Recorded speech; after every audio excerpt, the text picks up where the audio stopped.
introducciones y demás, por lo menos en las que pude estar, porque llegué un poco más tarde, pero en las últimas 3 creo que mencionó algo de lo que vamos a estar viendo hoy. Así que vamos a Primera de Tesalonicenses, capítulo 3. Y no voy a dar mucha introducción, ya que ya estamos en el tercer capítulo, terminando el tercer capítulo, ya tenemos que saber en qué situación estaba Pablo, dónde estaba Pablo. Pero bueno, me pongo la mano en el corazón y vamos a recordar algunas cosas nada más. El apóstol Pablo, cuando vemos allí en Hechos 16, 17, 18 y 19, el apóstol Pablo en lo que son el primer y segundo viaje misionero, ¿tá? Él está predicando el evangelio al que se le cruce. ¿Tá? Entonces, en cierto momento, Pablo con el equipo de trabajo, con Silas y con Timoteo, van predicando en diferentes ciudades hasta que llegan a Tesalónica. Llegan a Tesalónica, predican el evangelio, predican el mensaje de Cristo, mensaje de salvación. Algunas personas se convierten, creen en el Señor Jesús como su Señor y Salvador, y todo eso pasa en muy poco tiempo. En un día se convierten y comienzan a creer en el Señor Jesús 3.000 personas. Qué lindo los pastores que estén ahí tener que hacer el acompañamiento de no tener nada, comenzar a tener así, bueno, tomen 3.000 ahí para que vayan divirtiéndose, ¿no? Pero así comienza el ministerio, así comienza el apóstol Pablo predicando, ¿no? Muchos se van convirtiendo y bueno, y como le decía ahí en Tesalónica, Pablo va, predica, y algunos se convierten, conocen al Señor Jesucristo, lo reciben en su vida como su Señor y Salvador. Y Pablo es encarcelado ilegalmente, lo llevan, está preso. Hay algunas personas que intervienen hasta que lo liberan al día siguiente, pero tiene que salir de ahí, tiene que salir de Tesalónica y se va de forma repentina, de forma rápida, tiene que irse. Entonces Pablo no es que salió y quedó fuera de la ciudad de Tesalónica lamentando el no poder seguir. Seguramente sí se quedó triste, dolido por haber tenido que salir de esa forma, pero consciente de que, bueno, hay que seguir adelante. Hay que seguir adelante. No se puede bajar los brazos. Sabemos que esto iba a pasar porque cuando Dios está obrando, el enemigo quiere destruir lo que Dios está haciendo. Entonces el apóstol Pablo tiene que salir, pero no es que salió y quedó de brazos cruzados, sino que bueno, salió, vamos a Berea, vamos a Atenas, y de Atenas, Timoteo vuelve a Tesalónica, mientras Pablo sigue el viaje misionero y predica en Corinto, entre otras ciudades más, y allí en Corintios es donde el apóstol Pablo escribe esta carta a los tesalonicenses. Y como vimos en el capítulo 1 y capítulo 2, el apóstol Pablo comienza diciéndoles por qué motivo, por qué razón no pudo, o por qué motivo y razón tuvo que salir de ahí, y después le explica que ha querido, lo vimos ahí en el capítulo 2, ha querido volver varias veces, pero Satanás ha estado molestando, ha estado estorbando y no ha podido llegar a estar con ellos. Y vamos al capítulo 3, que es casi que el capítulo central de la carta, donde el apóstol Pablo está explicando la razón de esta carta. La razón de esta carta es, hermanos, parafraseando y resumiendo todo, hermanos, yo tuve que salir de ahí porque nos estaban por matar. Pero miren que yo no me olvidé de ustedes. Los amo mucho y sé que ustedes me aman y se preocupan por mí. Se ocupan de mí también. Pero quiero animarlos a seguir adelante. Quiero animarlos a estar firmes. Yo no he podido ir, pero Timoteo, colaborador, fiel, un ministro, un hijo de Dios, un siervo de Dios, un fiel colaborador, yo lo envío a saber cómo están ustedes, a consolarlos, para que ustedes estén al tanto de lo que a mí me está pasando, pero que yo también sepa en qué situación están ustedes. Tengo miedo, en cierto sentido, de qué cosas pueden haber pasado con ustedes en este tiempo que yo tuve que salir, ya que el enemigo quiere causar daño. Entonces, en este contexto, Timoteo vuelve a Pablo trayéndole noticia y Pablo escribe esta carta, gozoso, como era una característica del apóstol Pablo, el gozo a pesar de la dificultad. Gozoso en medio de tanto dolor, de tanta tristeza, gozoso de saber que la obra de Dios no se estancó, de saber que la obra de Dios no se paró simplemente porque Él no estuviera. Dios permitió que Él tuviera que salir de ahí, perfecto, pero Dios levantó personas que se ocuparon de aquel lugar. Y Dios envió a Timoteo, a pesar de que Pablo quiso ir más de una vez, se le cerraron puertas, pero fue Timoteo. Y llegamos al capítulo 3, como les decía, al versículo 11. Y el apóstol Pablo les escribe lo siguiente, les dice así, mas el mismo Dios y Padre nuestro y nuestro Señor Jesucristo dirija nuestro camino a vosotros. Y el Señor os haga crecer y abundar en amor unos para con otros y para con todos, como también lo hacemos nosotros para con vosotros, para que sean manifestados vuestros corazones, afirmados vuestros corazones, irreprensibles en santidad delante de Dios, nuestro Padre, en la venida de nuestro Señor Jesucristo con todos sus santos. Señor, queremos dejar en tus manos este tiempo y pedirte que realmente, Señor, seas tú hablando a nuestros corazones. Enséñanos por medio de estas características que vamos a ver y que podamos, Señor, aplicarlas en nuestra vida. En el nombre del Señor Jesús. Amén. Muy bien. El apóstol Pablo estaba escribiendo ¿a qué tipo de personas? Fuerte. A creyentes. El apóstol Pablo estaba escribiendo a creyentes nuevitos, recién saliditos del horno. Eran creyentes nuevos en la fe, donde necesitan, como todos nosotros, siendo nuevos en la fe, necesitamos que el fundamento esté puesto. Necesitamos conocer las cosas fundamentales de Dios. Y estas personas no habían podido conocer el todo por medio de Pablo por esta situación, porque Pablo tuvo que salir a causa de que lo querían matar. Entonces, creo que no podemos meternos de cabeza en lo que entiendo que Dios ha estado mostrando para compartir, sin antes pensar en esto. Mas el mismo Dios y Padre nuestro y nuestro Señor Jesucristo dirija nuestros caminos a vosotros. Nuestro camino a vosotros. El mismo Dios y Padre.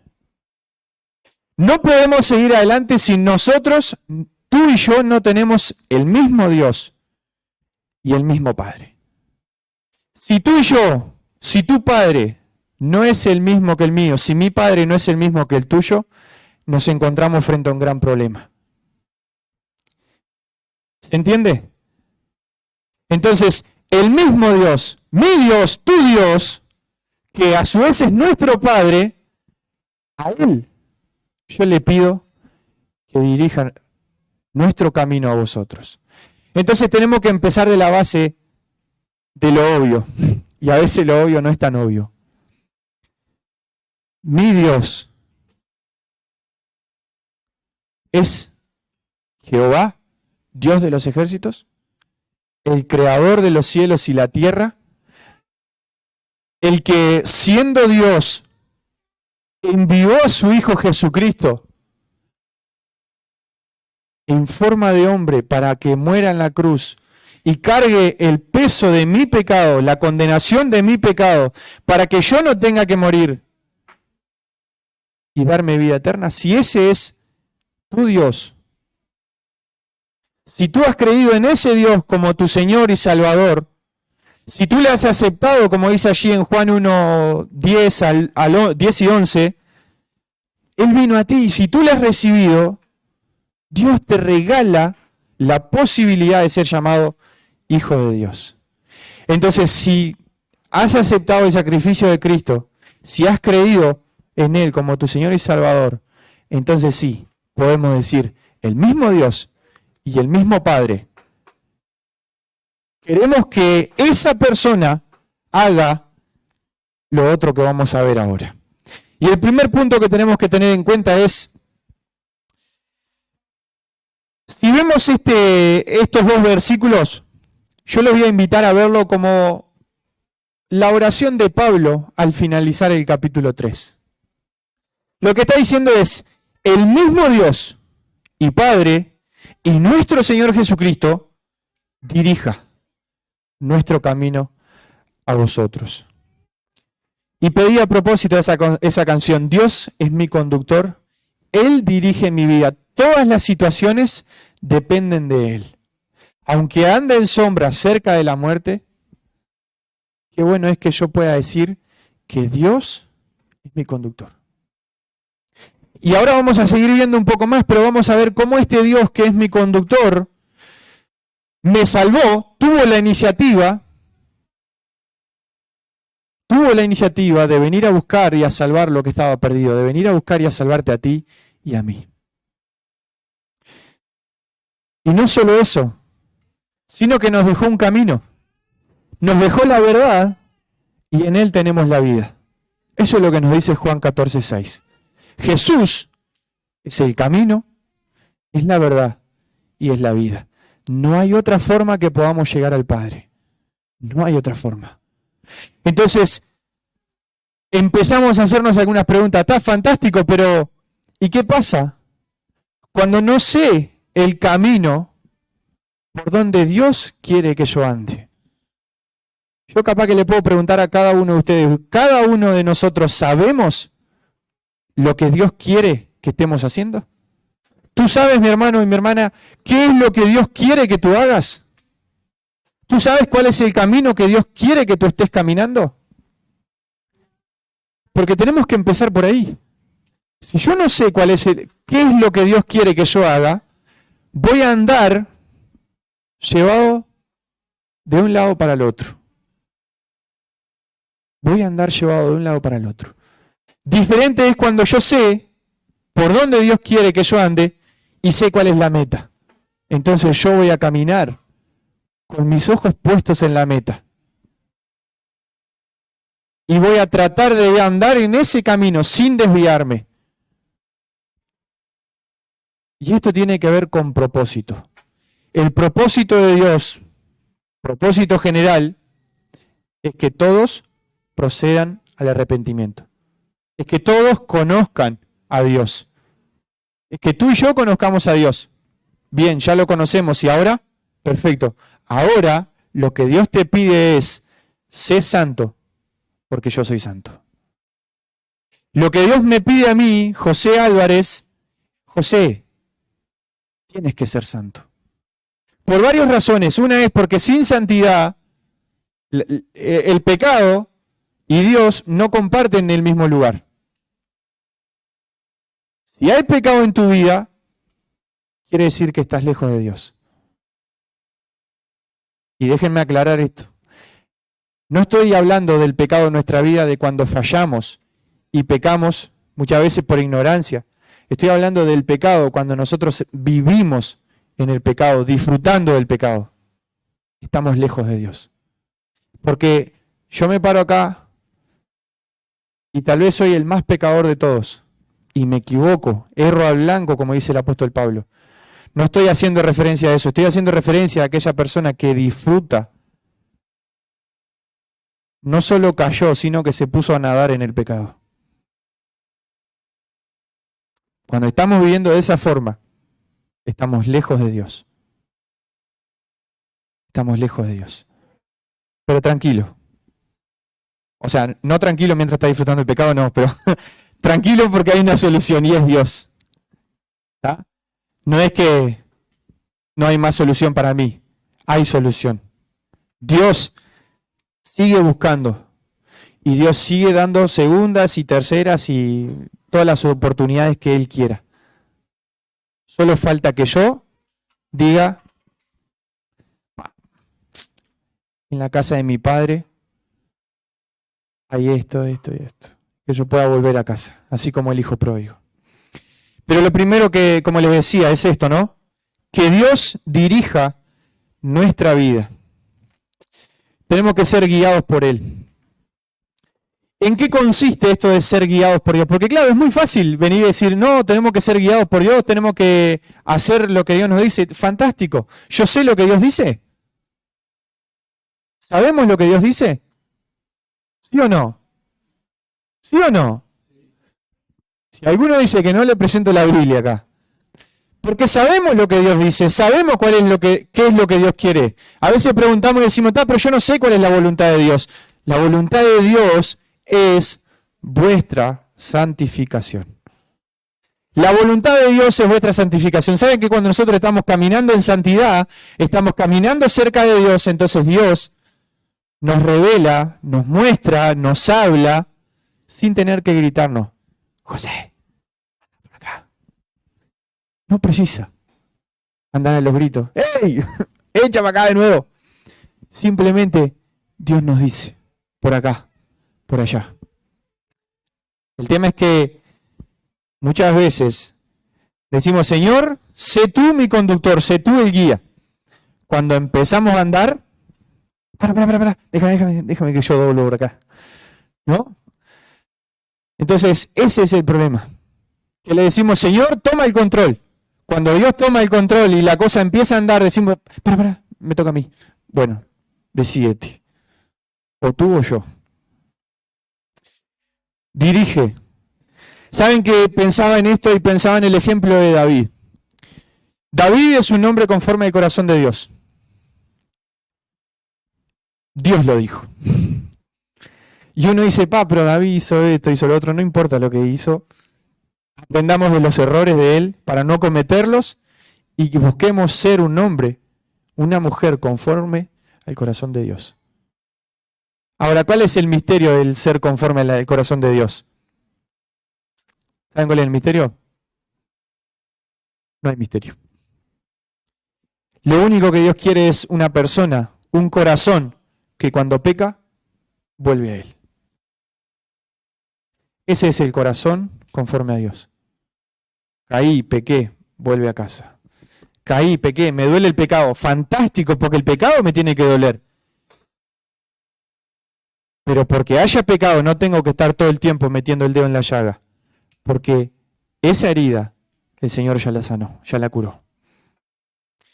Entonces, David, lo vemos allí en 1 Samuel capítulo 30, versículo 8, estaban en medio de batallas, en medio de guerra, estaban siendo perseguidos por los enemigos. Le habían secuestrado a las familias de los hombres que habían ido a las batallas. Llegan al pueblo donde estaban refugiados y encuentran las casas todas quemadas, bien que se llevaron cautivos a sus familiares y demás, y David lo que hace es, dice el versículo 8 allí, David consultó a Jehová. David consultó a Jehová, diciendo, ¿perseguiré a estos merodeadores? ¿Los podré alcanzar? Y él les dijo, Dios le respondió y le dijo, síguelos, porque ciertamente los alcanzarás, y de cierto librarás a los cautivos. El dirigir, ser dirigidos por Dios, el decirle a Dios, Señor, dirige tú mi vida, tiene que ver con esto, con poder venir y decir, Señor,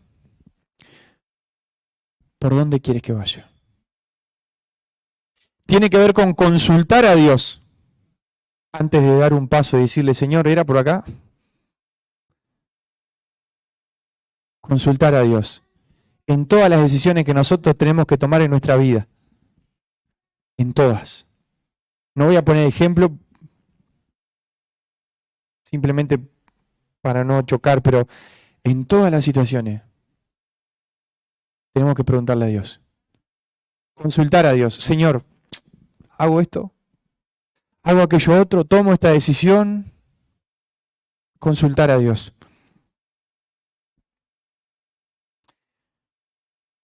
Otro que fue guiado por Dios es el mismo apóstol Pablo. Lo vemos allí en Hechos capítulo 16, como les decía. Versículos 6 al 10. Dice así: y atravesando Frigia y la provincia de Galacia, les fue prohibido por el Espíritu Santo hablar palabra en Asia. Nosotros muchas veces pensamos y creemos que ser dirigidos por Dios es que Dios nos diga, sí, dale para allá, dale para acá, hace esto, hace lo otro. Pero Dios, en esa dirección, también nos dice, no, no vayas. También nos dice, espera. Y hay otros momentos que simplemente hace un silencio. Pero Señor, sácame este aguijón. Psst, tranquilo. Bástate mi gracia. Y en ese momento de sufrimiento, en ese momento de dolor, bástate mi gracia. Y en eso somos guiados por Dios. Somos dirigidos por Dios. En ir cuando tenemos que ir, en no ir cuando no tenemos que ir, en quedarnos quietitos donde estamos, en que Dios nos siga diciendo, espera, espera. Y nosotros estamos ahí como caballo de carrera, ya pronto para largar, ¿no? Y salir. Y Dios te dice, para. Quédate quieto y ve que yo soy Dios. O simplemente guarda silencio y espera lo mismo de nosotros. Guarda silencio ante Jehová. Como dice el Salmo 37 allí. Guarda silencio ante Jehová. Lo único que nosotros nos desesperamos y en el momento empezamos a preguntar, pero Señor, ¿qué pasa? ¿Por qué no? ¿Por qué sí? ¿Por qué por acá? Pero no quiero. Y empezamos a discutir con el Señor. Dejemos que Dios sea el que guíe, el que dirija todas las cosas.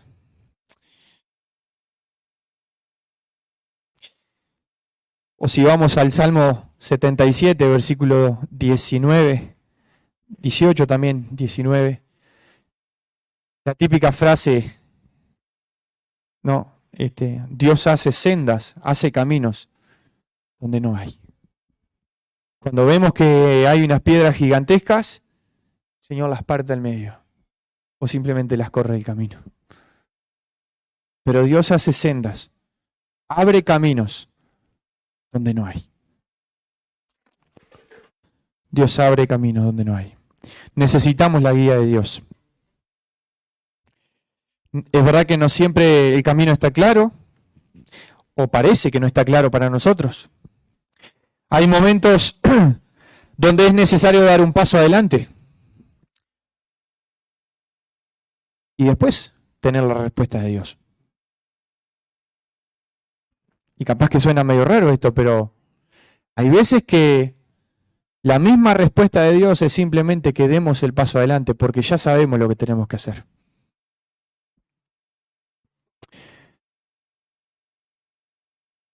Si Dios me dice que tengo que dar ese paso adelante, lo que a mí me queda es dar el paso adelante. Si Dios me dice que retroceda, retrocedo. Y qué lindo es poder tener esa sensibilidad de escuchar a Dios.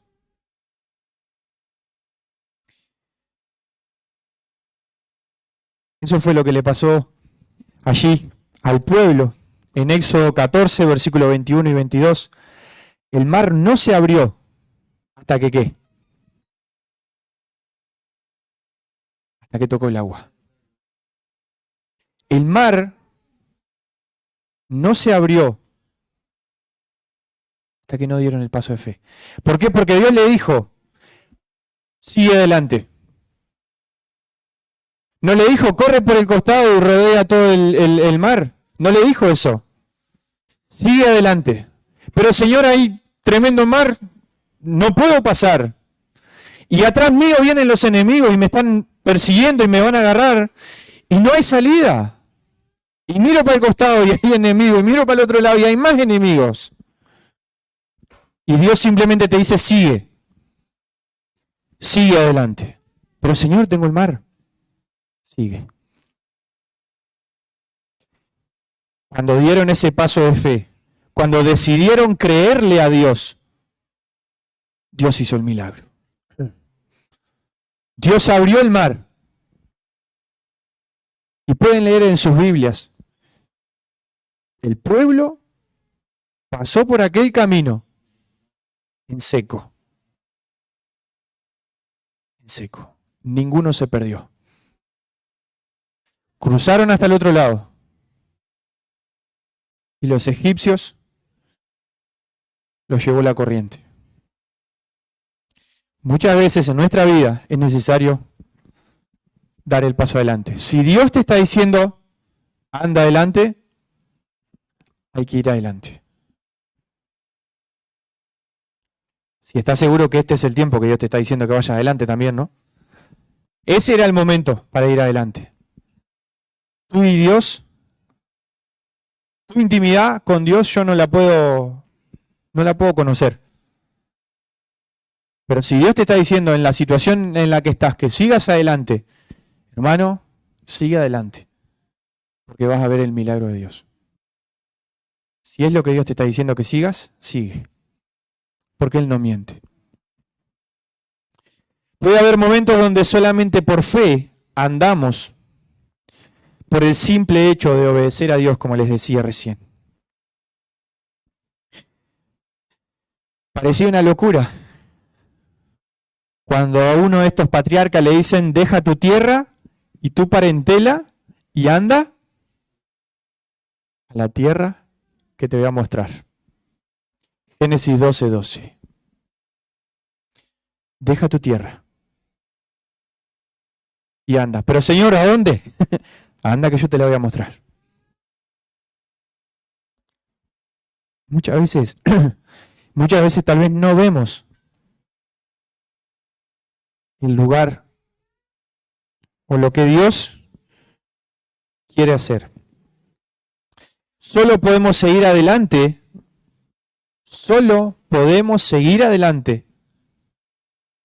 si estamos seguros de que Dios va con nosotros. Si lo que tú vas a hacer, el paso adelante que vas a dar, no glorifica a Dios, quédate tranquilo, hermano, o mejor dicho, preocúpate porque Dios no va a estar ahí. Ahora, si eso da gloria a Dios, si eso es lo que Dios te está diciendo, que sigas adelante, sigue adelante. No mires para atrás, no mires los enemigos, no mires la cantidad de agua que haya a tu costado, tú sigue adelante, porque ahí es donde Dios quiere que vayas. Éxodo 33:15. Es un lindo ejemplo que nos muestra esto también. Y dijo Moisés, y él dijo, mi presencia irá contigo, le dijo Dios a Moisés, y te daré descanso. Y Moisés respondió, si tu presencia no ha de ir conmigo, no nos saques de aquí. No nos saques de aquí. El pueblo se había enojado, había empezado a hacer berrinche, no querían seguir adelante. Y Dios le dice, sigue adelante. Estaban extrañando la esclavitud en Egipto, reclamándole a Dios, queriendo volver. Y Dios le dice, levanta al pueblo y sigue adelante.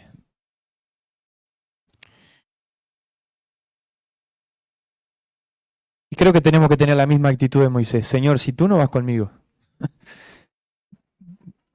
ni siquiera permitas que me mueva.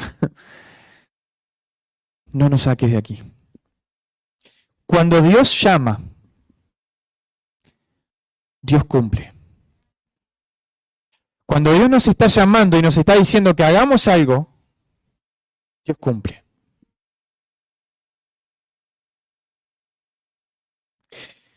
Hermano, si Dios te está llamando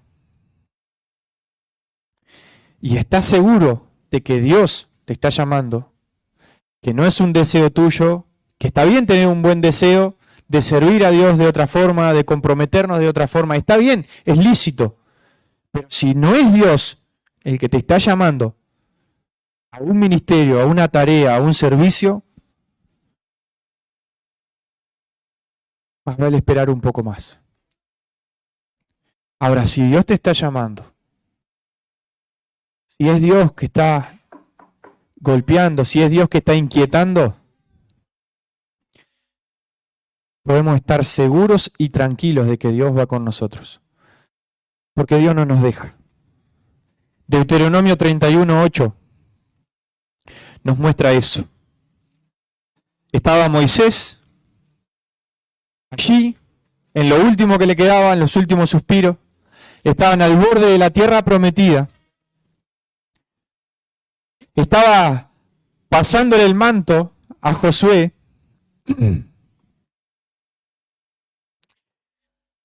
Dice el versículo 7, y llamó Moisés a Josué y le dijo en presencia de todo Israel, esfuérzate y anímate, porque tú entrarás con este pueblo a la tierra que juró Jehová a sus padres, que les daría, y tú se las darás, y tú se la harás heredar. Y Jehová va delante de ti, Él estará contigo, no te dejará ni te desamparará, no temas ni te intimides. No temas ni te intimides. Si Dios llama, si es Dios que está golpeando, quedémonos tranquilos de que Dios va a estar con nosotros. Y hacía esta pregunta justamente. Saben que yo he venido pensando un poco en esto. ¿Por qué estamos, yo personalmente, por qué estoy en los ministerios que estoy? En cada ministerio que estoy sirviendo porque Dios quiere que yo esté en esos ministerios. ¿Estoy porque Dios quiere que esté en esos ministerios?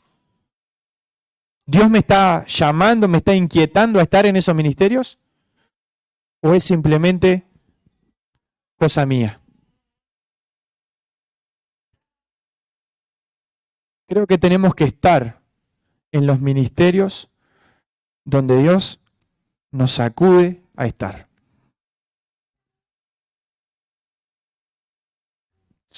Creo que tenemos, yo pienso esto es un punto de vista personal y lo aclaro por las dudas. Esto es lo que yo pienso. Creo que tenemos que estar donde Dios quiere que esté. Y no estar donde Dios no quiere que esté. Servir en lo que Dios quiere que sirva. Porque allí es donde Dios va a hacer prosperar. Allí es donde Dios va a hacer que crezca. Allí es donde Dios va a bendecir. Y ahí pasamos a este segundo punto que Pablo está orando y les está diciendo a los hermanos. En esta oración de Pablo, por llamarlo de alguna forma, mas el mismo Dios y Padre nuestro y nuestro Señor Jesucristo dirija. Primer punto, que Dios sea el que dirija toda nuestra vida. El segundo punto, y el Señor os haga crecer. En palabras del apóstol Pablo, cuando había empezado toda aquella división, toda aquella discusión, no, yo soy de Pablo, yo soy de Apolo, yo soy del otro. Pablo dice, a ver, ¿quién es Pablo? ¿Quién es Apolo? Yo planté, aquel regó, pero el crecimiento no depende ni de mí ni de él, depende de Dios. Tu crecimiento espiritual, mi hermano, no depende de cuánto te estén visitando.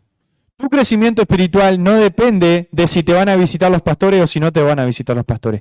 Tu crecimiento espiritual depende de cuánto te estés alimentando tú de Dios. Depende de cuánto tú estés buscando a Dios. No depende de que Leo o que Sergio, o en el caso de las mujeres, que Cecilia o Virginia estén yendo a visitar y estén, perdonen la expresión, que estén cargándolos como carretilla. En la vida cristiana hay un momento, sí, para cargar.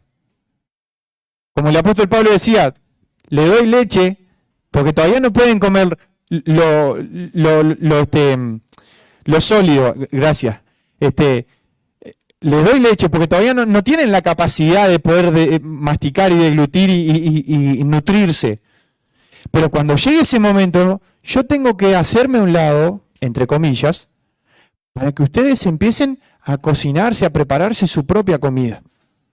¿Saben qué pasa cuando a un niño tú le das todo y le das la leche, y le das la leche, y le das la leche? ¿Sabe qué pasa? Te va a fundir porque está carísima la leche. Pero aparte de eso, lo que va a hacer, estás criando un mamón. ¿Sí? ¿Se entiende? ¿Saben lo que es un mamón? No. No la fruta. El ternero mamón, lo único que hace que es, está prendido la teta y toma, y toma, y toma, y toma, solo quiere. Disculpen, hermano, que sea tan así, pero hay que ser claro. Hay que ser claro, porque tú y yo, y prefiero ser claro, ¿saben por qué? Porque yo mucho tiempo fui así. Mucho tiempo fui así. Miren cómo está el flaco, lo dejé de Sergio, digo. Perdón. De tanto que lo estuve arriba y estudié, se desgasta. Se desgastan las personas, se desgasta el liderazgo. ¿Tienen que hacerlo? Sí, tienen que hacerlo. Es su tarea, es su función, sí. Pero hay mucha gente. El tema es que nosotros, que venimos un poco más atrás, tenemos que ver su ejemplo, imitarlo y hacer discípulos. Hacer lo mismo con otras personas. Enseñarle, darle la leche espiritual y cuando ya tienen la posibilidad, que comiencen ellos a nutrirse y a ser discípulos y discípulos. Eso es lo que Dios nos manda. ¿Se entiende? Entonces, tu crecimiento espiritual depende de tu comunión con Dios. Depende de cuánto te estés nutriendo de Dios. ¿Se entiende? No es, yo soy de los discípulos de Sergio, yo soy de los discípulos de Leo. No. Si estamos pensando así, se va a armar lío entre ellos, pero no tenemos que ser discípulos ni de uno, ni del otro, ni tenemos que ser discípulos de Cristo. Porque eso es lo que Dios nos llama. Ser y hacer discípulos de Cristo. Si estoy discipulando a alguien, yo también tengo que tener el cuidado de que la persona a la que estoy discipulando pueda ver mi ejemplo, sí, pueda imitar las cosas buenas, pero que no sea un seguidor mío, porque tiene que seguir a Cristo. El tercer punto dice, y el Señor os haga crecer y abundar en amor. El amor viene de Dios, proviene de Dios, es Dios mismo. Si nosotros somos hijos de Dios, tenemos la capacidad de amar. Dios nos hizo capaces de amar. Y tenemos el mandamiento de amar. Pero no solo eso, acá el apóstol Pablo dice que abundemos en el amor.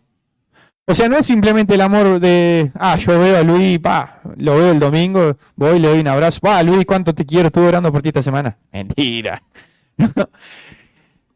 El amor es abundar en eso, en poder estar cerca, en conocer a Luis, en saber su necesidad. Te uso de ejemplo, no te me enojes, ¿no? De poder acercarme, de poder preocuparme, de poder ocuparme, y si tengo la posibilidad, incluso poder suplir o ayudar a suplir alguna necesidad. Eso es el amor puesto en práctica.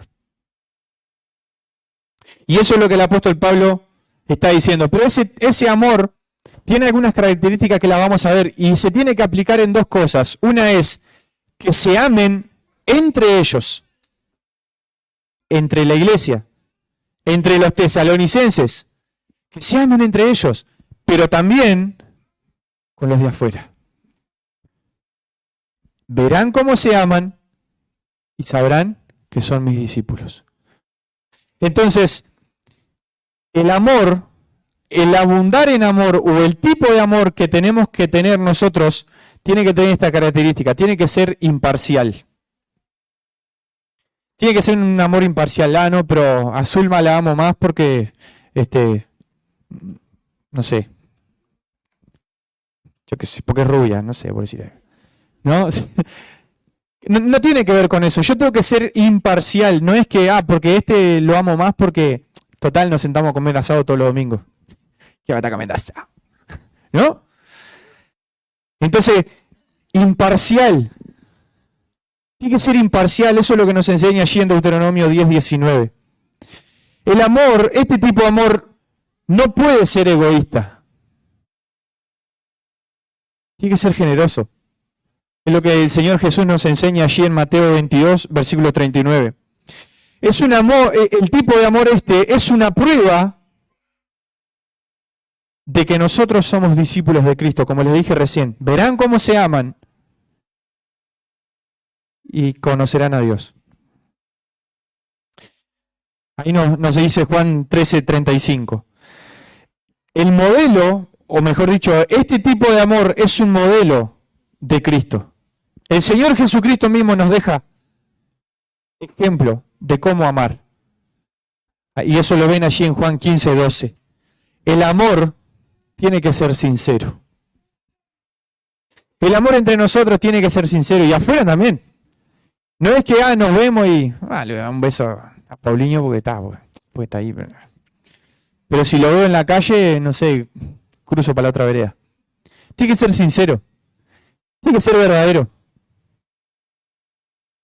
Tiene que ser genuino.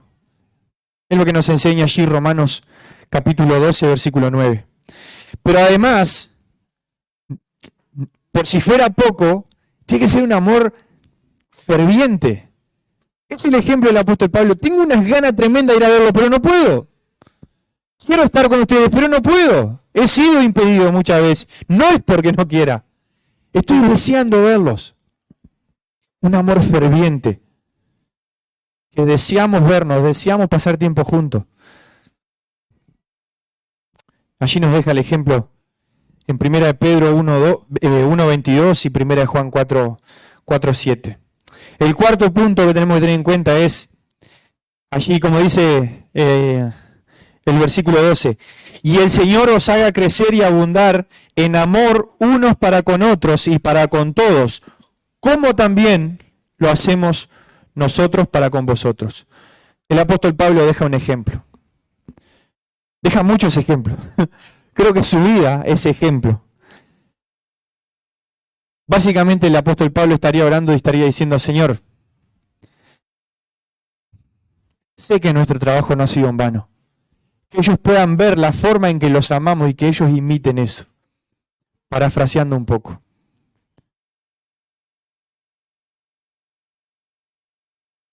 Un ejemplo. Y eso es lo que Dios pide de nosotros también. Que seamos ejemplo. Y lo que Pablo le pedía a Timoteo, sé ejemplo de los creyentes, pero también a otras personas que no conocen. Y eso tiene mucho que ver con la relación que estoy teniendo con Dios, con la cercanía que estoy teniendo con Dios. No basta solamente con llevar una vida medianamente ordenada, porque una vida medianamente ordenada la lleva cualquiera que está afuera. Se trata de una vida de ejemplo, una vida de sacrificio, una vida de entrega. El quinto punto que tenemos que tener en cuenta es lo que dice el versículo 13. Para que sean afirmados vuestros corazones, irreprensibles en santidad delante de Dios nuestro Padre. Hay un propósito en todo esto. Un propósito, hay una razón, hay un motivo. El motivo es, Señor, cumple tu propósito. Cumple tu propósito. Básicamente es, Señor, haz tu obra. O en palabras del Señor Jesús, que se haga como tú quieres y no como yo quiero. Hágase tu voluntad y no la mía.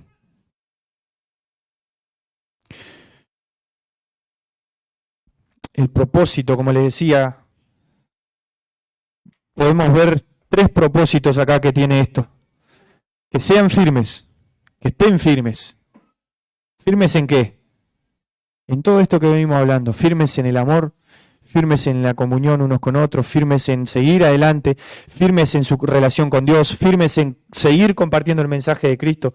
Firmes, firmes. No estoy esperando que me vengan a buscar. No estoy esperando que alguien me venga a abrir la boca y meterme un versículo para adentro, a ver si me nutro de la Biblia. No. Firmes. Y esa firmeza tiene que ver con una decisión propia. Ser sin mancha es el otro propósito. Para que sean afirmados vuestros corazones, irreprensibles, eso es estar sin mancha. Ser, que no haya nada que decir de nosotros. Si alguien tiene algo para hablar de nosotros, que sea decir, mira que el loco, mira que el gordito. Se nota que es un hijo de Dios. Si alguien tiene algo que decir, que sea eso.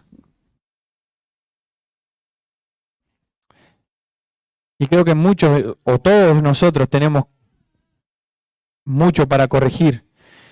Porque seguramente no todos estén diciendo, este es un terrible hijo de Dios.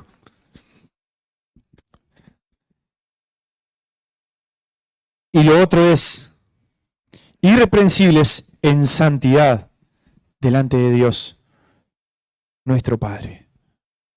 Santidad. Como les decía al comienzo, Dios tiene un propósito para nuestra vida. Dios quiere usarnos, Dios quiere salvarnos, y a los que ya nos salvó, gloria a Dios por eso. Pero Dios tiene un propósito con nuestra salvación. Dios te salvó a ti para que tú lleves el mensaje. Dios me salvó a mí para que yo lleve el mensaje. No, pero esa es tarea de Sergio y de Leo, que son los pastores. No. En Mateo 28, versículos 18 y 19, no dice, por tanto, Leo y Sergio, vayan, hagan discípulos. No dice eso. Dice, por tanto, id y haced discípulos a todas las naciones, bautizándolos, enseñándoles que guarden todas las cosas, y yo estoy con ustedes.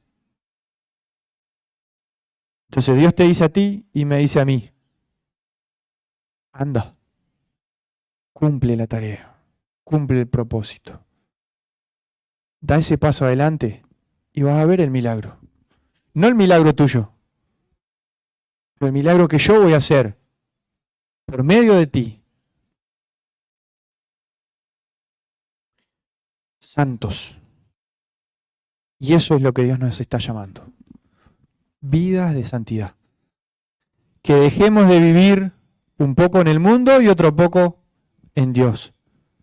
No podemos servir a 2 señores. No hay buen fin en eso. Y hoy tenemos que tomar una decisión. O servimos a Dios, seguimos a Dios, o seguimos nuestro corazón, o seguimos al mundo. Y el último punto, el 6º punto, dice allí al final del versículo 13, en la venida de nuestro Señor Jesucristo con todos los santos. Y esto simplemente lo voy a mencionar porque el día 29 de diciembre me toca predicar a mí y vamos a hablar un poco más de esto. Así que el 29 de diciembre no pueden faltar. Y este tema es un tema tremendo, que es la venida de Cristo. Esa escatología, el estudio de los eventos futuros, el estudio de esas cosas que van a pasar. Y voy a tratar de llegar a tiempo con el estudio para el día 29 de diciembre, como les digo, con este tema, viendo la venida del Señor Jesucristo. ¿Cómo será? Y lo que todavía no les puedo decir es cuándo, porque no sé. ¿Tá? Pero sí, vamos a ver un poco eso. Pero el apóstol Pablo está orando y básicamente está diciendo que no pierdan de vista que tú vuelves. Y hermano, yo quiero terminar con el versículo allí de Segunda de Crónica. Seguramente sea uno de los libros que leemos poco, ¿o no? A los que nos gusta, a mí no me gustaba la historia en el liceo, pero después que empecé a leer la Biblia, tampoco me gustó, pero igual.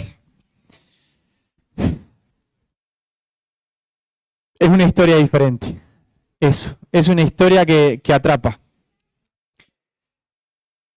Dice Segunda de Crónicas, capítulo 20, versículo 20.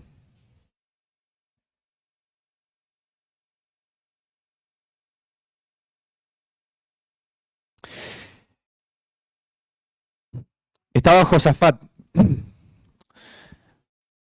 reinando y como se caracterizaba el pueblo, estaban en guerra. Y ocurrió algo maravilloso para el pueblo de Israel. Y es que entre sus enemigos se empezaron a matar. Y el pueblo de Dios no fue tocado, no tuvieron que hacer nada. O sea, se llevaron una victoria totalmente de arriba. Los enemigos se destruían entre ellos. Y llega el capítulo 20, el versículo 20 dice, y cuando se levantaron por la mañana, salieron al desierto de Tecoa, y mientras ellos salían, Josafat, estando en pie, dijo, oídme, Judá y moradores de Jerusalén, creed en Jehová vuestro Dios, y estaréis seguros. Creed en Jehová vuestro Dios, y estaréis seguros. Creed a sus promesas, y seréis prosperados. Tres cosas nos dice. Sí, tres cosas. Oigan, hermanos, si nosotros hoy estamos escuchando lo que Dios nos dice, si estamos escuchando lo que Dios nos enseña, si Dios habla a tu vida, Dios habla a tu corazón, estás escuchando, estás prestando atención a lo que Dios dice, no dejes que simplemente sea un escuchar y después olvidarse o José no termina más. Si estás escuchando a Dios, hacé lo otro que dice acá.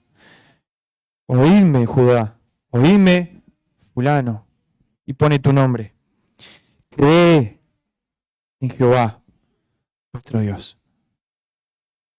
Créele a Dios. Cree lo que Dios dice de ti y lo que Dios quiere de tu vida. Cree lo que Dios quiere hacer por medio de ti. Cree en Dios, en el poder de Dios, en lo que Él puede hacer y quiere hacer. Permite que Dios sea el que dirija tu vida. Permite que Dios sea el que transforme, que Dios sea el que dé el crecimiento. Permite que Dios trabaje en nosotros de tal forma que crezcamos y que abundemos en el amor de Dios. Créele a Dios. Cree a Dios y estarás seguro. Cree en Dios y estarás seguro. ¿Seguro en las situaciones en las que estamos? Sí. Pero mayor aún seguros de esa eternidad que nos espera con Cristo. Seguros de que Dios no miente y que si Jesús dijo que vuelve por su pueblo, lo va a hacer. Y el apóstol Pablo termina diciendo esto. Y teniendo presente esto, en la venida del Señor Jesús. Teniendo presente la venida del Señor Jesús. Muchas veces nosotros nos olvidamos, porque estamos enredados en las cosas del mundo, nos olvidamos el propósito de nuestra vida. Nos olvidamos que somos sal y que somos luz. Nos olvidamos que tenemos una tarea que cumplir. Pero mayormente, o mayor aún, nos olvidamos que Jesús viene pronto. El día y la hora no lo sabemos, pero Jesús vuelve. Vuelve por su pueblo. Jesús vuelve. Cree en Dios y estarás seguro. en esa seguridad eterna. Pero también cree en sus promesas, en sus profetas, y serás prosperado. Cree en lo que Dios nos dejó escrito. Y vas a ver la bendición. Y no estoy hablando de prosperidad económica ni nada de eso, pero la bendición de caminar con Dios. Cree a Dios, créele a Dios y caminemos con Él. Si no se acordaron de ningún punto, no importa, pero llevémonos este mensaje, este versículo. Oigan, crean en Dios, estén seguros, crean en lo que Dios nos enseña. Nuestro Dios, ¿cuántas cosas, Señor, podemos encontrar en tu palabra? Señor, como dice el salmista, cuán dulce es a mi paladar tu palabra. Es un deleite poder disfrutar, Señor, de escucharte a ti, de leer tu palabra. Pero, Señor, creo que como iglesia tenemos que refrescar nuestra mente de que tú vuelves pronto, Señor Jesús. Ayúdanos a tener claro esto. Y queremos, Señor, pedirte que seas tú el que guíe, que seas tú el que dirija nuestra vida, nuestro matrimonio, nuestra familia, nuestra iglesia, nuestros negocios, Señor, nuestro trabajo, que seas tú. Necesitamos que seas tú guiando todas las cosas. Necesitamos, Señor. Para no embarullarnos, para no perdernos, para no confundirnos, necesitamos que seas tú el que vaya al frente. Y Señor, si tú estás llamando a algunos, Señor, para una tarea, para un ministerio, para ir a buscar a alguien, Señor, si tú estás llamando, danos valor para poder dar ese paso y caminar contigo. Señor, gracias por tu palabra. Que tú obres en nuestra vida y hagas tu obra en nosotros. En el nombre del Señor Jesús. Amén.